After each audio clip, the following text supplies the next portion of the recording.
नमस्कार मित्रांनो, आज आपण 1 मे रोजी कामगार दिन का साजरा केला जातो हे जाणून घेणार आहोत।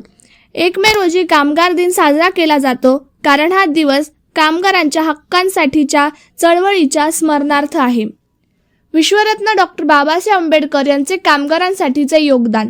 स्त्री असो वा पुरुष सर्वांना समान कामासाठी समान पगार, कामाचे 12 तासांचे 8 तास, महागाई भत्ता मिळवून दिला, कामगारांसाठी आरोग्य विमा, संप करण्याचा कायदेशीर अधिकार, कामगार कल्याण निधी, पगारातील पैसे न कापता पगारी सुट्टी, महिलांना प्रसूतीमध्ये पगारातील पैसे न कापता प्रसूती पगारी सुट्टी, कामगार संघटनेची स्थापना, तांत्रिक प्रशिक्षण योजना, बोनस, किमान वेतन कायदा हे सर्व अधिकार बाबासाहेबांनी कामगारांना मिळवून दिले।